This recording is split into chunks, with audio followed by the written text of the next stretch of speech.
chur thal lo eng khian lung min len kei zong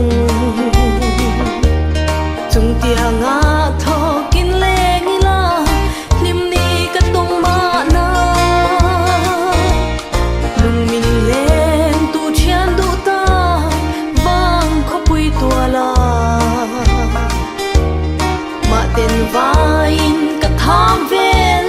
ana lung len zong wai chu mai an zong ka phal lo an her lia parang kam vulai ni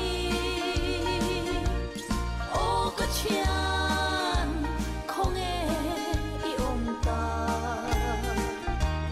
pia le yan karon zong zel che nga hin ka